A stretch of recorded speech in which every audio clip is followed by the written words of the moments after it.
بسم اللہ الرحمن الرحیم۔ ایک صاحب نے پوچھا ہے کہ ایک انسان کا مقصد یہ ہو کہ کسی طرح دوسرے کو نقصان پہنچائے تو ایسی صورت میں صبر کرے یا کوئی قدم اٹھایا جا سکتا ہے؟ اس شخص کے خلاف قانونی کارروائی بھی کی لیکن اس سے کوئی فرق نہیں پڑا۔ تو اس کا جواب یہ ہے کہ نبی کریم صلی اللہ علیہ وسلم نے اور اللہ تعالیٰ نے ہمیں صبر کرنا سکھایا، معاف کرنا سکھایا، لیکن اس کے ساتھ ساتھ نبی کریم صلی اللہ علیہ وسلم نے انسان کو بے بس رہنے کو نہیں کہا، بلکہ غزوہ بدر کے اندر ایک شاعر تھا، وہ مسلمانوں کے خلاف لوگوں کو بھڑکاتا تھا، گرفتار ہو گیا، کہنے لگا میرے چھوٹے چھوٹے بچے چھوڑ دیں مجھے، اب نہیں کروں گا۔ نبی صلی اللہ علیہ وسلم چھوڑ دیا۔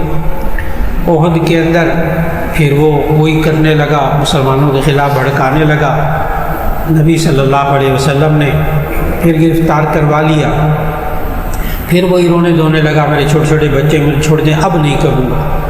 تو نبی صلی اللہ علیہ وسلم نے اس وقت ہمیں ایک اصول سکھایا، سبق سکھایا، فرمایا لا يلدغ المؤمن من جحر واحد مرتين، ایک مومن کو ایک سوراخ سے 2 دفعہ نہیں ڈسا جا سکتا۔ مومن جو ہے وہ ایک سوراخ سے 2 دفعہ نہیں ڈسا جا سکتا، اس لیے ایسے بندے کو چاہیے کہ وہ کسی مشورے صاحب رائے سے مشورہ کرے اور مشورہ کر کے اس بندے کے نقصان سے بچنے کی کوشش کرے، اپنے راستے کو بدلے، طریقے بدلے۔ ممکن ہے اس بندے کے نقصان سے اللہ تعالیٰ بچا لے انشاءاللہ، لیکن صبر بھی کرتا رہے، عفو درگزر بھی کرتا رہے، لیکن اس کے ساتھ ساتھ عمل درآمد بھی ضرور کرتا رہے۔ ایک صاحب نے کہا ایک بندہ کسی جگہ ڈرائیور کی نوکری کرتا ہے، لیکن وہ مالکان جو نشیزان بیکری سے سامان وغیرہ منگوائیں تو وہ لا کر دینے کا انکار کرے، تو اس کا جواب یہ ہے کہ چونکہ یہ ملازم ہے اور اگر کوشش کرے ان کو سمجھانے کی، اگر وہ نہ مانے تو ایسی صورت میں جو قادیانیوں کی مصنوعات ہو اس کا اس کو گناہ نہیں ہوگا کہ مالک اس کو پابند کر رہا ہے۔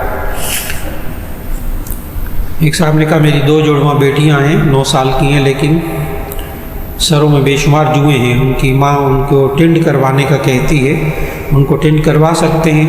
9 سال کی عمر کی بچیاں ہیں۔ اس کا جواب ہے کہ جی نہیں، ہرگز نہیں، ٹینڈ کروانا اس کا علاج نہیں ہے۔ جوؤں کا علاج چاہے جتنی مرضی جوئیں پڑ جائیں، اس کا علاج ہے اسکن اسپیشلسٹ کے پاس، صرف 3 دن کے اندر 100% جوئیں ختم ہو جائیں گے۔ ڈاکٹر سے رجوع کریں جو کھالوں کا ماہر امراض جلد، کوئی لیڈی ڈاکٹر ہو اس سے معائنہ کروا لیں، اور بہت آسان دوائیاں ہیں، 3 دن 3 دن 4 دن بس، پھر اس کے بعد اس کی جوئیں سر میں نہیں رہیں گی، اس لیے ٹینڈ کروانا جائز نہیں۔ وہ تو آخری مرحلہ ہے نا، تو اگر بہت معمولی جیسے سر میں چوٹ کوئی لگ جاتی ہے، ڈاکٹر کہتے ہیں اب اتنی جگہ کے بال کاٹنے پڑیں گے، ٹانکے لگانے پڑیں گے ورنہ یہ زخم بگڑ جائے گا، ٹھیک ہے آپ اتنی حصے کے بچیوں کے بال ٹینڈ کروا سکتے ہیں، اتنی حصے کے، لیکن جوؤں کی وجہ سے سارے ٹینڈ کروانا سر کے بال یہ جائز نہیں ہے، کیونکہ متبادل بہت اچھا راستہ موجود ہے۔ یہ درست ہے کہ عام صابن سے اور شیمپو سے ختم نہیں ہوتی بسا اوقات، یہ درست ہے، لیکن اس کا علاج 100% موجود ہے اب اسکن اسپیشلسٹ کے پاس۔ ایک صاحب نے کہا ہر علم کی طرح دین کا علم حاصل کرنے کے لیے استاد کی ضرورت ہے۔ آج کل بہت لوگ یہ کہتے ہیں کہ خود سے قرآن پاک کا ترجمہ پڑھیے اور آن لائن اور ویڈیو کلپس کے ذریعے دین کو سیکھنا کافی ہے۔ تو اس کا جواب یہ ہے کہ اگر آج بھی سوشل میڈیا پہ آن لائن ویڈیو کلپس کے ذریعے اگر کوئی واقعی قابل انسان ہو اور عالم ہو، ٹھیک، اور قرآن و سنت کے خلاف نہ باتیں بتاتا ہو، اس کے مطابق باتیں کرتا ہو، آج بھی جائز ہے، آج بھی جائز ہے، لیکن اس سے دینی معلومات تو حاصل کر لیں، لیکن اس کے ساتھ اصلاحی تعلق ویڈیو کے ذریعے شروع کر دیا جائے اور بالکل قرآن حدیث کو اسی کے ذریعے پڑھ کر فارغ التحصیل ہوا جائے، یہ درست نہیں ہوگا، یہ درست نہیں ہوگا۔ آپ خود سمجھدار ہیں کہ آج کل ماشاءاللہ ریکارڈنگ بھی ہو جاتی ہے، تقریریں چھپی بھی مل جاتی ہیں، بخاری شریف بھی مل جاتی ہے، پھر آخر کار یہ 800 لڑکا اس وقت میری کلاس میں بخاری شریف پڑھتا ہے روزانہ، ایک کلاس میں 800 لڑکا، تو اتنی دور سے بیچارے لاکھوں روپے خرچ کر کے جو آتے ہیں وہ کیوں آتے ہیں اس میڈیا کے دور میں؟ اس لیے کہ جو آئی کانٹیکٹ اور استاد کے سامنے بیٹھ کر جو پڑھنا ہوتا ہے وہ ممکن نہیں ہے۔ اب کوئی میڈیکل کی ڈگری MBBS کی ڈگری جو ہے وہ آڈیو ویڈیو بازار سے دکان سے کتابیں خریدے اور جناب ساری چیزیں خریدے اور گھر میں بیٹھے اور پھر MBBS کی ڈگری اس کو مل جائے تو ایسی صورت میں آپ کو معلوم ہی ہے وہ کیا کرے گا، لوگوں کی جانوں سے کھیلے گا بیچارہ۔ بالکل اسی طرح کچھ چیزیں ایسی ہیں جو آپ آن لائن پڑھ سکتے ہیں، کچھ چیزیں ایسی ہیں جو آپ واقعی اچھے طریقے سے آپ ویڈیو کلپس سے معلوم کر سکتے ہیں، لیکن ویڈیو کلپس دیکھ کر کوئی ڈاکٹر نہیں بنتا کہ پتے کا آپریشن کرنے کا کوئی بندہ 100 دفعہ ویڈیو دیکھے اور اس کے بعد پتے کا آپریشن کرنے لگ جائے۔ انا للہ و انا الیہ راجعون۔ تو ظاہر ہے ہر چیز کا ایک طریقہ ہے۔ ہاں جی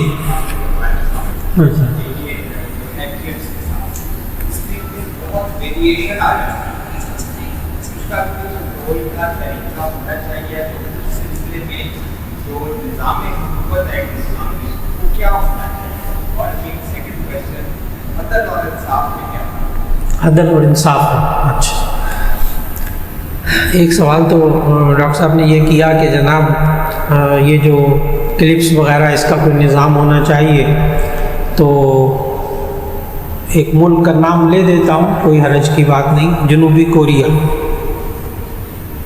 بہت مطالعہ کیا اس ملک کا میں نے، اس کے نظام کا بہت مطالعہ کیا۔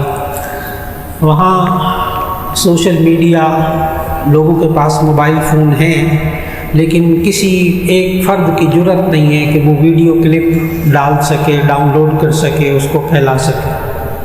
ملک جنوبی کوریا، میڈیا پہ ایسا کنٹرول ہے، اب اس کو آپ ڈکٹیٹرشپ کہیں، ظالمانہ نظام کہیں، جو مرضی کہتے رہیں، آزادی اظہار رائے کے خلاف ہے، جو مرضی کہتے رہیں، لیکن جنوبی کوریا کا مطالعہ کیجیے، کمال کر دی۔ ڈکٹیٹرشپ، کھلی ڈکٹیٹرشپ مانتا ہوں، لیکن کیا ممکن ہے آج کے دور میں میڈیا پر قابو پانا؟ اس کا جواب جنوبی کوریا، بہت واضح الفاظ میں۔ تو اس کا مطلب یہ ہوا کہ کنٹرول کیا جا سکتا ہے۔ اور ابھی حال ہی میں متحدہ عرب امارات میں، قطر وغیرہ میں باقاعدہ قانون بنا ہے کہ اب فارورڈ کرنا، کیونکہ نئے اس کلپ کو جاری کرنا، کہاں سے جاری ہوا، اس نے اس کو کیا، اس نے اس کو کیا، اس نے اس کو کیا، وہ اصل تلاش کرتے کرتے وقت گزر جاتا ہے، پھر بعد میں پتہ چلا غیر ملک سے ہوا، چلو قصہ ہی ختم۔ تو اب قطر میں، متحدہ عرب امارات میں گزشتہ مہینے قانون بن گیا ہے، کوئی فارورڈ بھی کرے گا ممنوعات، اس کے لیے بھی سزا ہوئی ہے۔ مسئلہ ٹھیک ہوگا، مسئلہ ٹھیک ہوگا۔ اب وہ فارورڈ کرنے والے کو بھی وہی سزا دے رہے ہیں، شروع ہو گئی سزا، ان کے اپنے ملک کے خلاف، اسلام کے خلاف، یا کسی مقدس ہستی کے خلاف کوئی فارورڈ بھی کرے گا اس کو بھگتنا پڑے گا، سارے سیدھے ہوں گے۔ تو آج ممکن، لیکن اس کے لیے ڈاکٹر صاحب کا نا دوسرا سوال اس کے لیے بڑا اہم ہے، عدل و انصاف۔ انصاف کا مطلب ہوتا ہے آدھ و آدھ کرنا، نصف نصف کرنا۔ عدل کا معنی ہے برابر کرنا، دونوں کا معنی برابر ہو گیا۔ عدل کا معنی برابر کرنا، نصف کا معنی آدھ و آدھ کرنا، یہ تو ہے اس کا لفظی مطلب۔ لیکن عدل و انصاف کا جو قرآنی مطلب ہے نا، جو اس کے مقابلے میں جو لفظ اللہ نے بولا وہ ہے ظلم۔ عدل انصاف کی ضد اللہ نے قرآن میں کیا بتائی؟ ظلم کس کو کہتے ہیں، عدل کس کو کہتے ہیں؟ اب غور سے قرآنی اصطلاح وہ غور سے سنیں۔ عدل کہتے ہیں وضع الشیء فی محلہ، وضع الشیء فی محلہ، ایک چیز کو اس کی اپنی جگہ رکھنے کو عدل کہتے ہیں۔ اور ظلم کس کو کہتے ہیں؟ وضع الشیء فی غیر محلہ، کسی چیز کو اس کی جگہ سے ہٹا کر رکھا جائے تو یہ ظلم ہے۔ اب آپ کو سمجھ میں آئے گا ان الشرک لظلم عظیم۔ یہ شرک ظلم کیوں ہو گیا؟ اس لیے کہ جب اللہ خالق ہے، اللہ رازق ہے، تو پھر سجدہ بھی اسی کو ہونا چاہیے۔ اللہ رازق ہے تو پھر کسی اور کو معبود نہیں سمجھنا چاہیے۔ اللہ رازق ہے تو اسی سے مانگنا چاہیے، اسی سے ڈرنا چاہیے، اسی کو راضی کرنے کی کوشش کرنی چاہیے۔ یہ بندہ اللہ کے علاوہ سجدہ کسی اور کو کرے، ظلم۔ وضع الشیء فی غیر محلہ، ایک چیز کو اس کی جگہ سے ہٹا کر کیا جائے تو یہ کیا ہے؟ ظلم۔ اس لیے مجرم کو چھوڑ دینا یہ بھی کیا ہے؟ ظلم۔ مجرم کو سزا دیں یہ عدل ہے، یہ انصاف ہے۔ جس کا جو حق ہے وہ اس کو دے دیا جائے یہ کیا کہلاتا ہے؟ عدل، انصاف۔ اور جس کا جو حق ہے وہ اس کو نہ دیا جائے یہ ظلم ہے۔ اللہ کو جو حق ہے وہ اللہ کو دیں، اگر اللہ کو نہیں دیں گے یہ ظلم ہوگا۔ اب سمجھ میں آ گیا ہوگا ان الشرک لظلم عظیم کیا ہے۔ ہاں، پھر اس کے بعد عدل و انصاف کے بعد اگلا درجہ آتا ہے احسان۔ اگلا درجہ احسان۔ احسان کیا چیز؟ جس کا جو حق ہے اس سے بڑھ کر اس کو دینا۔ جس کا جو حق ہے اس سے بڑھ کر اس کو دینا۔ آپ آئے اوبر میں، بیچارہ چلا رہا ہے صبح سے لے کے شام تک، موٹر سائیکل چلا رہا ہے، اوبر میں ٹیکسی چلا رہا ہے، اس نے کہا جی 50 روپے بنے، آپ نے 60 روپے دے دی۔ اس نے کہا جی 450 روپیہ بنا ہے، آپ نے 500 نکال کر دے دی۔ احسان۔ 450 دیں گے عدل و انصاف، 450 دیں گے تو عدل و انصاف، اور 500 دے دیں گے تو احسان۔ اور اگر وہ 450 کے بجائے 600 آپ سے مانگے تو یہ کیا ہوگا؟ ظلم۔ میرا خیال ایک دم بات واضح ہوگی۔ جی آج کل علماء کرام نماز پڑھتے ہیں تو ربنا آتنا فی الدنیا حسنۃ وفی الآخرۃ حسنۃ وقنا عذاب النار، یہ مکمل دعا ہے۔ تو کہتے ہیں اللہم ربنا آتنا فی الدنیا۔ جی بھائی صاحب کا سوال یہ ہے کہ قرآن مجید کی جو دعائیں ہیں، جیسے ربنا آتنا فی الدنیا حسنہ، قرآن مجید کے الفاظ یہ ہیں، لیکن بعض لوگ اس میں اللہم کا اضافہ کر لیتے ہیں، اللہم ربنا آتنا فی الدنیا حسنہ۔ تو اس کا جواب یہ ہے قرآن مجید کی دعا یا حدیث کی دعا، اس میں مناسب الفاظ جو قرآن و سنت کے موافق ہوں اس کا اضافہ کرنا جائز ہے۔ اور نبی صلی اللہ علیہ وسلم سے اللہم ربنا آتنا بھی منقول ہے حدیث میں، اسی سے ہم دلیل بناتے ہیں کہ جناب قرآن مجید کے الفاظ میں تبدیلی نہیں کی جا سکتی، لیکن جائز اضافہ اگر دعا میں کریں تو جائز ہے۔ جیسے ربنا آتنا فی الدنیا حسنۃ وفی الآخرۃ حسنۃ وقنا عذاب النار، آیت مکمل ہو گئی۔ آگے وقنا عذاب الحشر وقنا عذاب القبر وقنا عذاب المیزان، جائز۔ لیکن اگر وہ قرآن و سنت کے خلاف کوئی مطلب ہو وہ اضافہ جائز نہیں ہوگا۔ ایک صاحب نے کہا کیا ایمان اور عقیدہ عقل کے تابع ہے؟ ایمان تو سمجھ آنے اور نہ آنے والی چیزوں پر بھی لازم ہے۔ تو اس کا جواب یہ ہے کہ سب سے پہلے عقیدہ سمجھنا چاہیے۔ عقیدہ کس کو کہتے ہیں؟ عقیدہ کہتے ہیں وہ باتیں جن پر انسان پختہ یقین رکھتا ہے، جو اللہ نے بتائی ہیں ان کو تو بغیر سمجھے بغیر عقل سے کام لیے آپ نے اس کو ماننا ہے، چاہے عقل مانے یا نہ مانے۔ تو ایمان اور عقیدہ عقل کے تابع نہیں، عقل اس کے تابع ہے۔ اپنی عقل کو اس کے ساتھ چلانا ہے، عقیدے کے مطابق چلانا ہے۔ عقیدے کو جو ہے نا وہ عقل کے مطابق نہیں چلانا۔ میری سمجھ یوں کہتی ہے، نہیں، آپ اپنی سمجھ اپنے پاس رکھیں، اپنی سمجھ کو دین کے تابع کریں۔ جی جی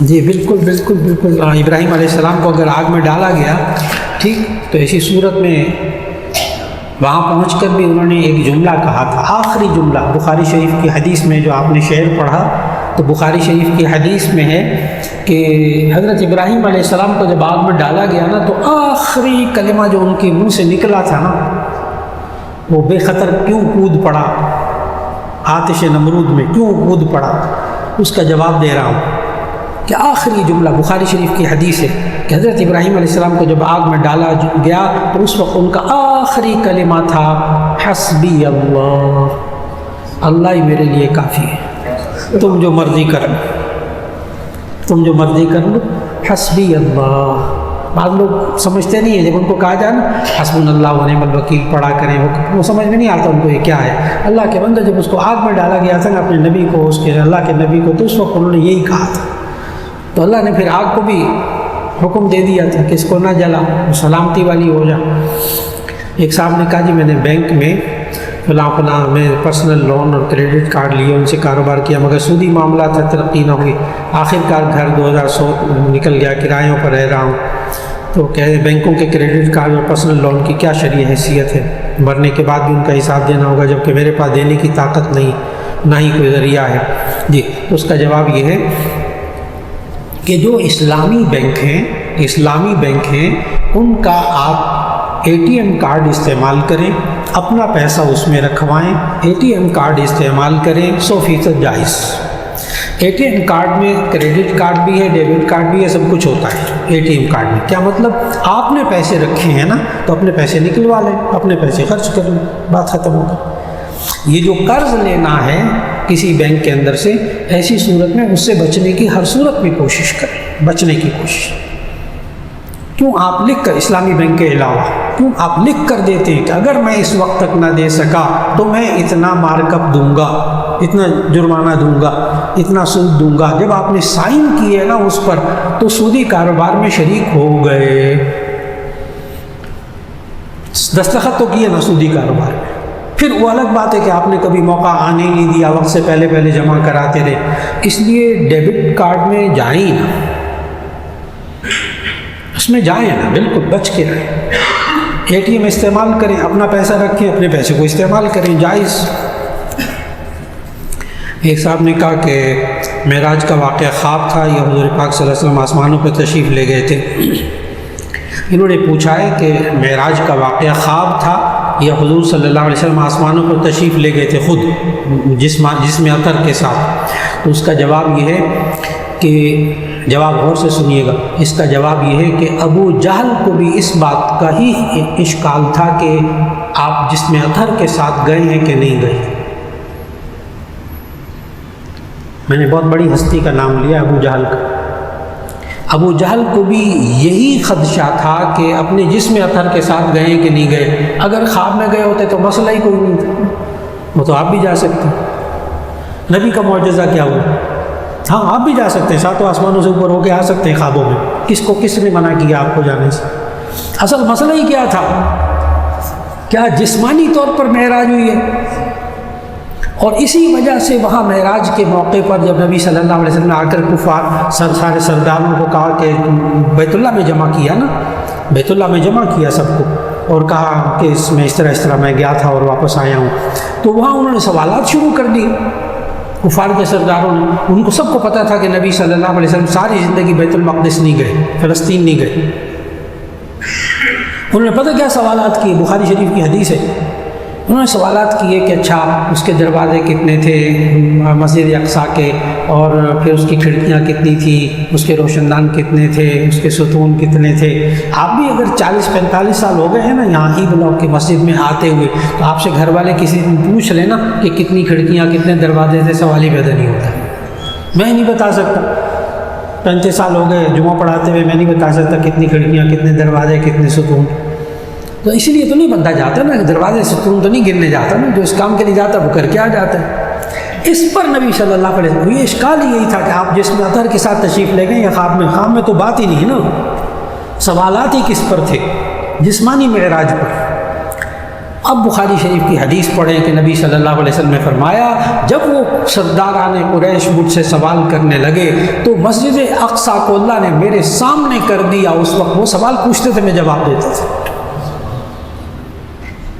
پھر ابو جہل باہر نکلا، وہاں نا جب میٹنگ ہو گئی نا ساری، تو ابو جہل باہر نکلا تو سامنے سے حضرت ابو بکر رضی اللہ تعالیٰ عنہ آ رہے تھے، وہ شریک نہیں تھے اس وقت وہاں۔ تو حضرت ابو بکر سے کہا کہ کوئی راتوں رات زمین سے مسجد حرام سے مسجد اقصیٰ تک جا سکتا ہے؟ ابو بکر نے کہا نہیں، ممکن نہیں۔ پھر وہ ابو جہل نے پوچھا ابو بکر سے کہ وہ کوئی راتوں رات مسجد اقصیٰ سے 7 آسمانوں کے اوپر جا کے واپس آ سکتا ہے؟ وہ کہنے کہ نہیں۔ ابو جہل نے کہا وہ تمہارا نبی کہتا ہے، میں ہو کر آیا۔ ابو بکر نے وہی کھڑے کھڑے کہا اگر وہ کہتے میں ایمان لاتا ہوں کہ گئے تھے۔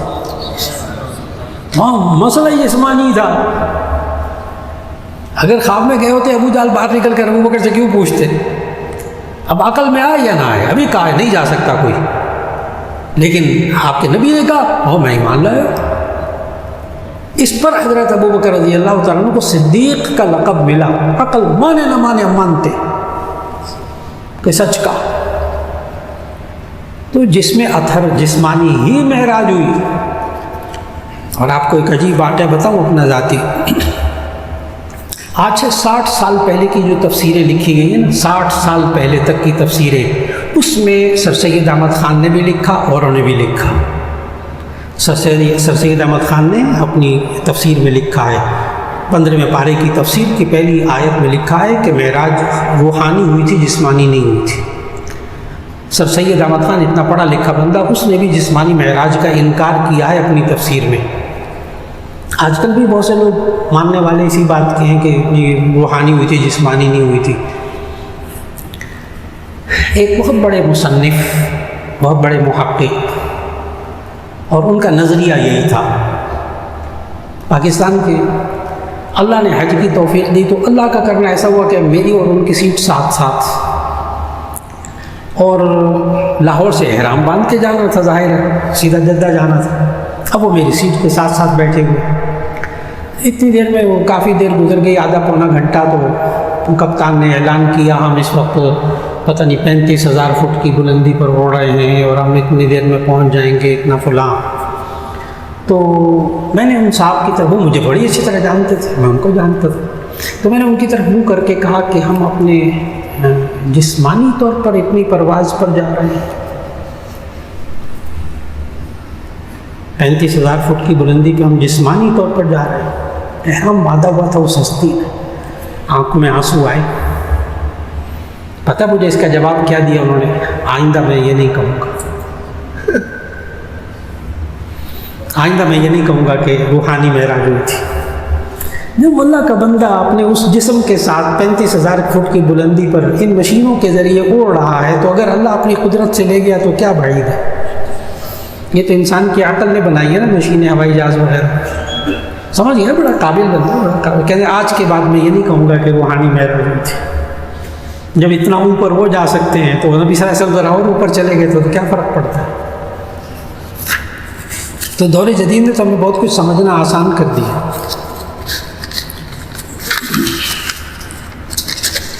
جی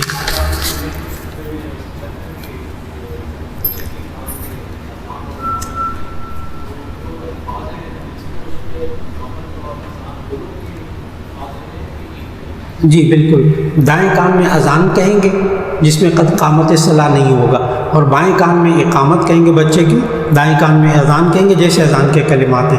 اور جب بائیں کان میں اقامت کہیں گے تو اس میں قد قامت صلاح بھی کہیں گے، بالکل اسی طرح جیسے کہ ہم اذان اور اقامت کہتے ہیں. ایک صاحب نے پڑھا کہ ماں باپ کا درجہ بہت ہے، ماں کے پاؤں تلے جنت ہے، اکثر سننے میں آئے.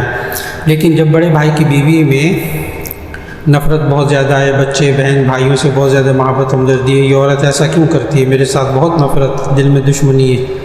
اچھا، وہ ماں نہ کہیں، اصل میں سوال یہ ہے کہ ماں کے کئی بچے ہیں تو اب یہ کہتی ہے کہ کہہ رہے ہیں، لکھ رہے ہیں کہ ماں جو ہے نا وہ دوسرے بچوں کو زیادہ اہمیت دیتی ہے، مجھے اہمیت نہیں دیتی، مجھ سے نفرت کرتی ہے، لہٰذا کیا آپ کہتے ہیں ماں کے قدموں تلے جنت ہے، مجھے تو کچھ اور ہی نظر آتا ہے.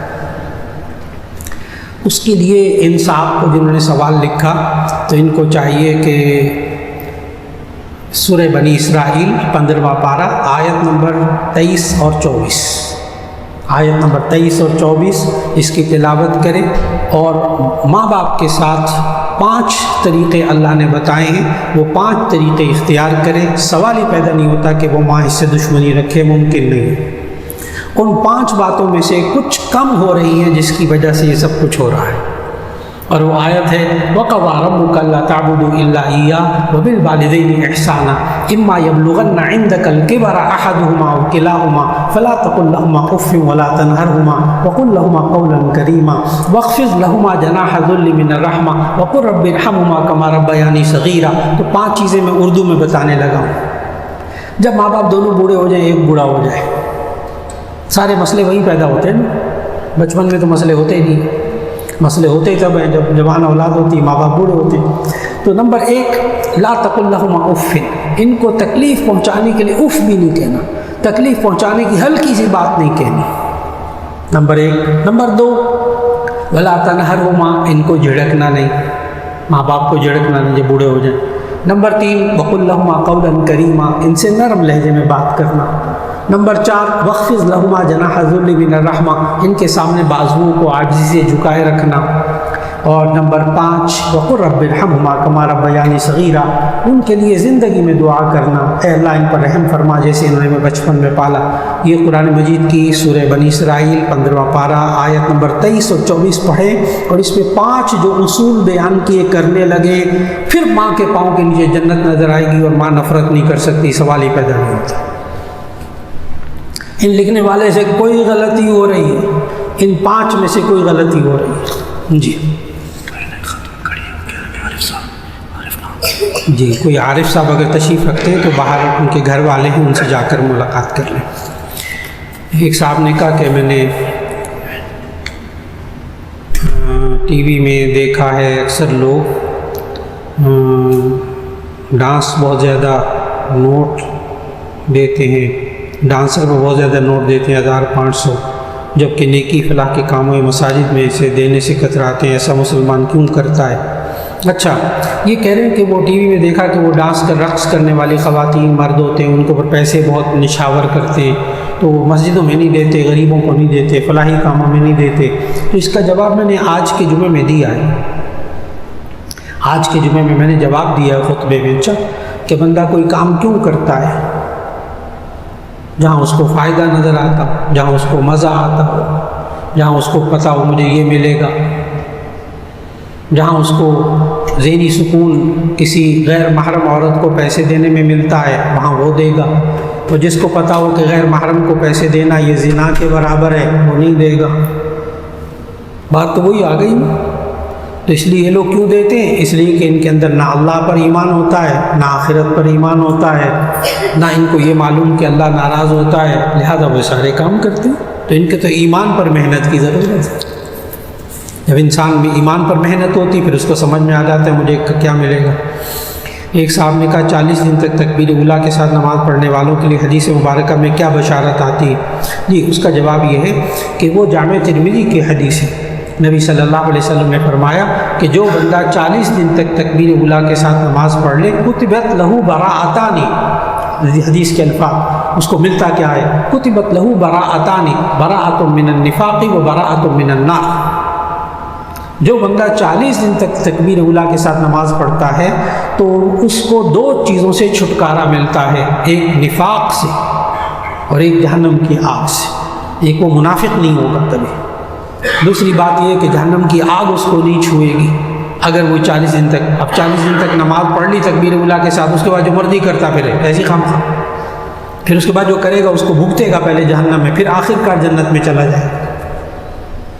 اب 40 دن تک تکبیر اولیٰ پانے کے لیے کہاں تک، حد کہاں تک ہے؟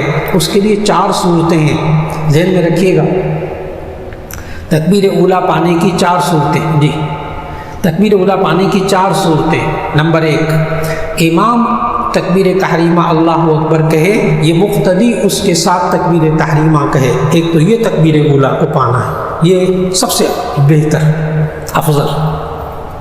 جب امام اللہ اکبر کہے یہ بھی اس کے ساتھ اللہ اکبر کہے۔ دوسرا قول فقہاء اور مفسرین کا یہ ہے کہ محدثین کا تکبیر اولیٰ پانے کا مطلب یہ ہے کہ قراءت شروع کرنے سے پہلے مل جائے نماز میں قراءت، یعنی امام نے بھی سورہ فاتحہ پڑھنی شروع کی، بھی اللہ اکبر کہنے کے بعد سبحانک اللہم پڑھا تھا، یہ جا کے مل گیا، تب بھی تکبیر اولیٰ مل گئی، 2 باتیں ہو گئی۔ تیسرا قول تکبیر اولیٰ کو پانے کا یہ مطلب ہے کہ وہ رکوع سے پہلے امام کے ساتھ مل جائے، قیام کی حالت میں امام کے ساتھ مل جائے، جا کر تکبیر اولیٰ پا لی۔ چوتھا قول یہ ہے جو راجح ہے مفتیان کرام کے نزدیک، اور وہ یہ ہے پہلی رکعت کو پا لے تو تکبیر اولیٰ پا لی، پہلی رکعت کو پالے تو تکبیر اولا پالے، یہ راجح ترین قول ہے فقہا کے نزدیک۔ کیا مطلب؟ اگر امام رکوع میں بھی چلا گیا ہے نا تو یہ اللہ اکبر کہہ کر رکوع میں اس کے ساتھ مل جائے، پہلی رکعت پالی تو تکبیر اولا پالے۔ یہ تو آسان ہے، یہ تو آسان ہے۔ اس لیے تکبیر اولا 40 دن تک پڑھیں گے انشاءاللہ، اس کے لیے 2 براتیں لکھی جائیں گی انشاءاللہ۔ جی یہ اگر 2 لوگ جماعت کروا رہے ہیں اس میں بھی یہ شامل ہو جائے؟ یہ بھائی صاحب کہہ رہے ہیں کہ اگر تکبیر اولا پالی امام کے ساتھ تو ایسی صورت میں 40 دن تکبیر اولا کے ساتھ نماز پڑھنی ہے، کیا 2 بندوں کی جماعت ہو اس میں بھی یہ ہے؟ تو اس کا جواب ہے کہ جی ہاں، ہر جماعت کی نماز کے لیے ثواب ہے۔ مسجد میں جماعت ہو تو بھی، مسجد کے علاوہ جماعت ہو تو بھی، ذہن میں رکھیے گا جماعت کے ساتھ نماز پڑھنا الگ سنت مؤکدہ ہے، مسجد میں نماز پڑھنا الگ سنت ہے۔ اس لیے کہیں بھی جماعت مل جائے اس جماعت کو اہمیت دیجیے، سنت مؤکدہ پر عمل ہو جائے گا جو واجب کے درجے میں ہوتا ہے۔ ایک صاحب نے کہا میری عمر شناختی کارڈ میں 4 سال کم لکھوائی گئی ہے، انا للہ و انا الیہ راجعون، کیونکہ میرا حفظ 6 سال لگے جس کی وجہ سے عمر کم لکھوائی، اب میری سرکاری نوکری لگ گئی ہے، کیا یہ دھوکہ دہی میں آئے گا اور اب مجھے کیا کرنا ہوگا؟ تو اس کا جواب یہ ہے کہ اب تاریخوں کو تبدیل کروانا بہت مشکل، تاریخوں کو تبدیل کروانا تمام سرٹیفکیٹ پر بہت مشکل۔ اس کا آسان ترین طریقہ یہ ہے کہ جب 30 سال کی سروس ہو جائے، ریٹائرمنٹ کی عمر ہو جائے تو ایسی صورت میں ریٹائرمنٹ لے لیں، 4 سال پہلے ریٹائرمنٹ لے لیں، تاکہ جب پتہ ہے کہ میری عمر اتنی نہیں ہے تو ایسی صورت میں کیا جائز ہوگا۔ تو 60 سال کی عمر میں تو ایک یہ طریقہ ہے، دوسرا طریقہ یہ ہے کہ سپریم کورٹ کا جج بن جائے کیونکہ ان کی عمر 65 سال ہے، ایک طریقہ یہ ہے۔ اچھا جی، لیکن بہرحال جو میں نے بات عرض کرنی تھی وہ کر دی کہ کوشش کرے قبل از وقت ریٹائرمنٹ لے لیں، جب ریٹائرمنٹ لے گا تو پھر ایسی صورت میں وہ 4 سال حرام کمانے سے بچ جائے گا انشاءاللہ۔ ایک صاحب نے کہا راشا کی بیماری کی وجہ سے گھر میں کام کاج میں بہت دشواری ہوتی ہے، روٹی بھی نہیں بنا سکتی، اچھا خاتون کی طرف سے شوہر بھی غصہ کرتے ہیں، گھر میں روٹی نہ بنانے سے کیا گناہ گار ہوں گی؟ میں دوا لے رہی ہوں جس سے غنودگی کیفیت۔ ہاں، اصل میں یہ جو راشے کی بیماری ہوتی ہے، ہاتھ کانپتے ہیں اور بڑی عجیب و غریب بیماری ہے، دماغی بیماری، اعصابی بیماری، تو ایسی صورت میں شوہر کو چاہیے کہ اگر ایسی تکلیف ہو تو ایسی صورت میں اس کے ساتھ نرمی برتے اور کوئی مائی وغیرہ رکھ لے روٹی وغیرہ پکانے کے لیے اگر ممکن ہو سکے، اور شوہر کو بھی چاہیے اس بارے میں سنجیدگی اختیار کرے، کیونکہ راشا کی بیماری میں تھکن نہیں ہونی چاہیے، تھکنے والا کام نہیں کرنا چاہیے، اس سے راشے کی بیماری سے بہت فرق پڑ جاتا ہے، اچھا خاصا دوائی سے فرق پڑ جاتا ہے۔ ایک صاحب نے کہا آج کل سوشل میڈیا، فیس بک، واٹس ایپ کے دور میں نظروں کی حفاظت خاصی مشکل ہو گئی، اس فتنے سے کیسے بچا جائے؟ تو اس کا جواب ہے کہ فیس بک، سوشل میڈیا، واٹس ایپ استعمال نہ کریں، سب سے اول چیز۔ اور اس کا طریقہ کیا ہے؟ اس کا طریقہ بھی بتا دوں، 2 موبائل رکھیں، ایک کے بجائے 2 موبائل رکھیں۔ بعض حضرات آتے ہیں میرے پاس کہتے ہیں what's app, media, social media بڑا پریشان ہے، موبائل بھی رکھنا ضروری ہے۔ میں کہتا ہوں ایک موبائل سے تنگ ہے، کہتے ہیں ہاں، میں نے کہا پھر دوسرا رکھ لیں۔ اب جو دوسرا موبائل ہو اس کے اندر نیٹ بالکل نہ ہو، بالکل نیٹ نہ رکھیں، ضروری بٹن والا موبائل ہو، آپ آئی فون رکھ لیں، آئی فون رکھ لیں لیکن اس میں نیٹ نہ ہو، آئی فون رکھ لیں لیکن اس میں نیٹ نہ ہو، جیب میں نہ رکھیں، پورا آئی فون استعمال کریں، نیٹ نہیں، سوال ہی پیدا نہیں ہوتا، بالکل نہیں، نہ نیٹ ہوگا، نہ واٹس ایپ ہوگا، نہ سوشل میڈیا ہوگا، نہ تصویر آئے گی۔ کیمرہ ہے، میں نہ اتارے نا تصویر کیمرے سے، اس میں تصویر بھی کوئی نہیں۔ ہاں، واٹس ایپ چونکہ ضروری بھی ہے، اس کے بغیر سارے سرکاری کام یہ وہ سب کرنے، وہ گھر میں رکھ لیں، وہ گاڑی میں رکھ لیں اور اس کو بوقت ضرورت استعمال کریں۔ تو آج کے دور میں بھی سب کچھ ہوتے ہوئے بھی آپ نیٹ سے اپنے آپ کو بچا کے رکھ سکتے ہیں۔ الحمدللہ میرے سے زیادہ آپ میں سے چند ایک ہوں گے جو مصروف ہوں گے، میں اچھی خاصی مصروفیت، لیکن دقت پیش نہیں آتی۔ کال کے لیے یہی فون جیب میں ہر وقت رہتا، 24 گھنٹے کھلا رہتا، لیکن واٹس ایپ وقت مقررہ پہ آسان ابھی بھی بچا جا سکتا ہے۔ جی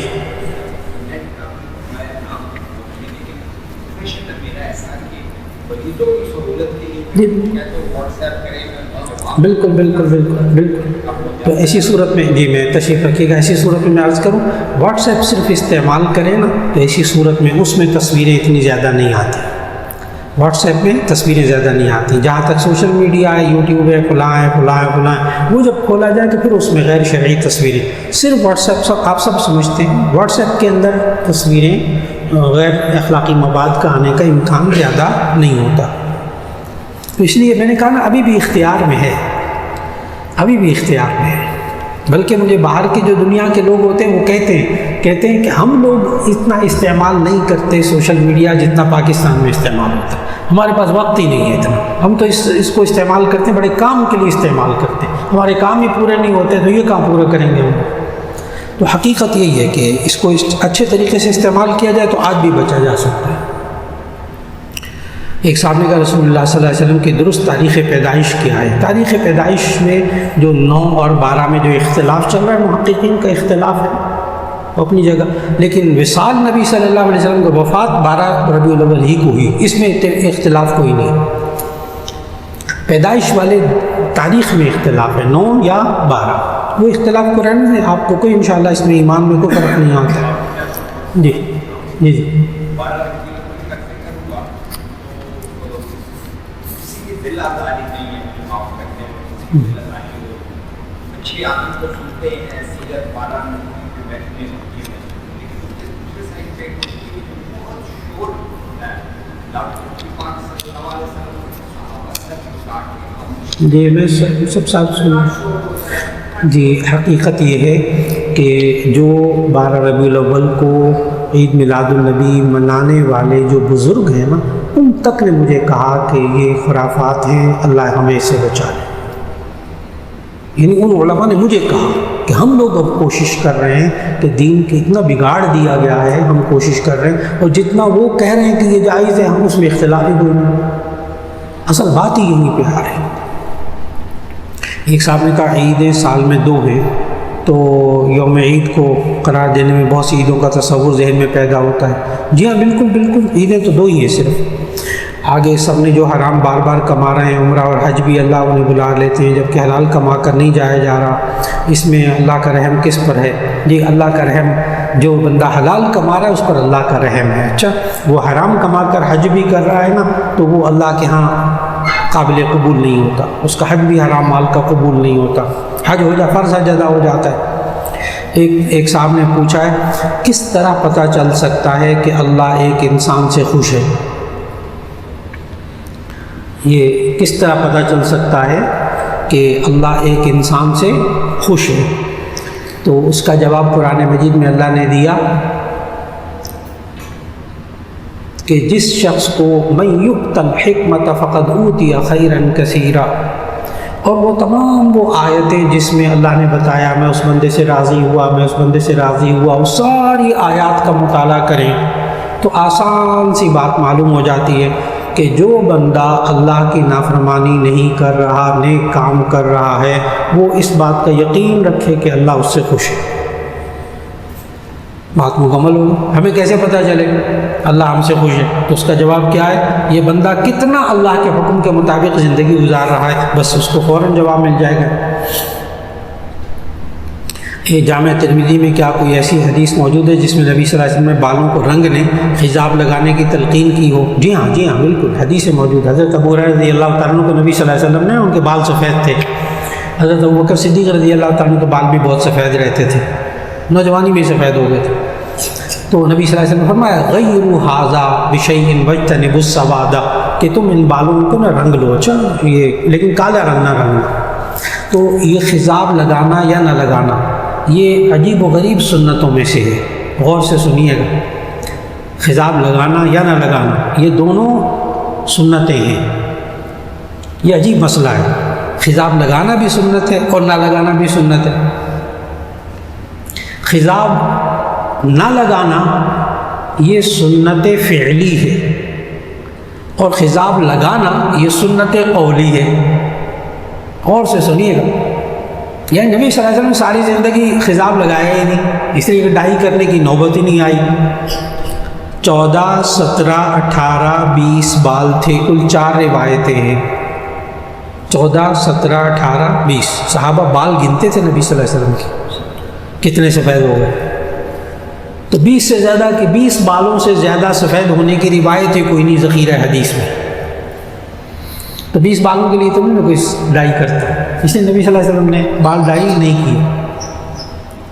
لیکن جس کے بال سفید زیادہ دیکھتے تھے اس کو کہتے تھے اس کو مہندی کے ذریعے تبدیل کر لو, حنا لگا لو, کوئی اور چیز لگا لو, اس کو کہتے تھے. تو نبی صلی اللہ علیہ وسلم نے خضاب لگانے کو کہا تو یہ کیا ہو گیا؟ سنت. نہیں لگایا تو یہ بھی کیا ہے؟ سنت. اس لیے میں نے 25 سال تک خضاب لگایا, کالا نہیں لگایا.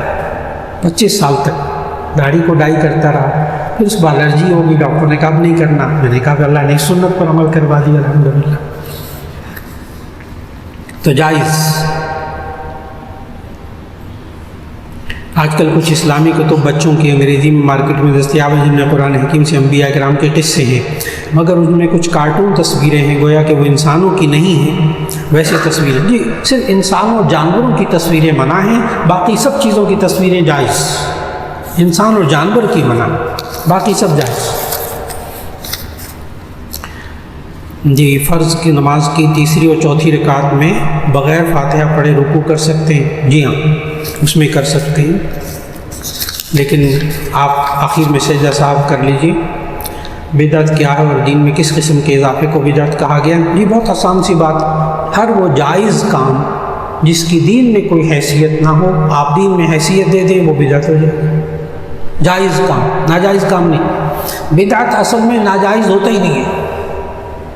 جو ناجائز کام ہے وہ تو پہلے ہی گناہ کا کام ہے نا. بدعت ہمیشہ کیا ہوتا ہے؟ اصل میں جائز کام ہوتا ہے. اس جائز کام کو جب دین میں حیثیت دیں گے, سنت فرض واجب, فوراً بدعت ہو جائے گا. بس کیا اس ابدی زندگی میں اللہ پاک کا دیدار کسی بھی صورت خواب یا بیداری کی حالت ممکن ہے؟ اگر نہیں تو پھر امام احمد بن حنبل نے کیسا کیا؟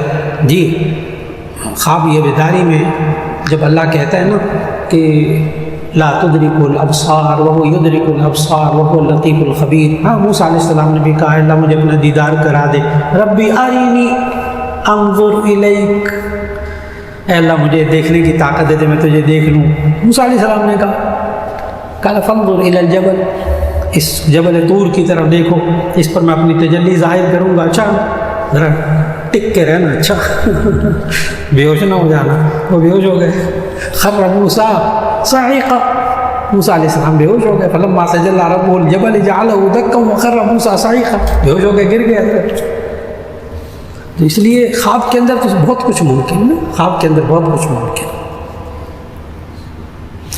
میں نے ایک آدمی کو عمرے کی نیت سے رقم دیا, اس نے وہ رقم مکان میں لگا دی, کیا ایسا کرنا درست ہے؟ جی آپ کسی کو اگر عمرے کے لیے پابند کر دیں گے نا, دیکھو یہ عمرے پہ لگانا اور کسی چیز پہ نہ لگانا, تو ایسی چیز اس میں وہ پابند ہو جائے گا عمرہ کرنے کے لیے. لیکن اگر آپ نے دے دی عمرے کے لیے, اس کو مالک بنا دیا اور اس کو پابند نہیں کیا, تو ایسی صورت میں اخلاقی تقاضا یہی ہے کہ وہ عمرے کے لیے جائے, لیکن اس پر قرض ہے, کسی اور چیز اہم چیز میں لگا دیتا ہے, تو اس کو اجازت دے دیجیے. آپ خود اجازت دے دیجیے تاکہ وہ گناہ گار نہ ہو.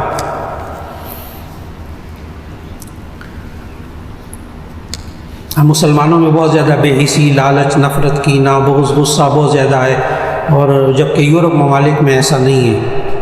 جی اس لیے کہ وہ نہیں کرتے نا, وہ بہت اچھے انسان ہو گئے, بااخلاق انسان ہو گئے, باکردار انسان ہو گئے, بندہ بن گئے.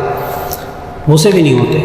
وہاں نا کوئی بندہ جا رہا ہو, گاڑی میں جا رہا ہو, سامنے بطخ آ جائے, کتا آ جائے, وہ پیچھے 50 کاریں رک جائیں گی, ہارن بھی نہیں بجاتے, ہارن بھی نہیں بجاتے, اس لیے کہ دوسرے انسان کو تکلیف ہوتی ہے ہارن بجانے سے. مزہ ہے نا. غلط پارکنگ بھی نہیں کرتے. اتنے شریف لوگ, اتنے بااخلاق لوگ ہو گئے. اصل میں یہ ہے جو اس پر جرمانہ ہوتا ہے نا, وہ آپ نے نہیں پڑھا, وہ آپ نے نہیں پڑھا, اس کا مطالعہ نہیں کیا. جب اس کا مطالعہ کریں گے آپ کو حیرت ہوگی, حیرت ہوگی کہ وہاں ناروے میں میں رہا تو جس گھر میں گیا تو وہاں گھر والوں نے, پہاڑوں پر گھر بڑے ہوئے لکڑی کے گھر بنے ہوتے ہیں, تو پتہ نہیں لگتا, ساری چھتیں بھی سب لکڑی کی ہوتی. تو مجھے کہا گیا کہ جی شام 6 بجے سے لے کے صبح 6 بجے تک نہانا نہیں ہے. خدا خیر کرے.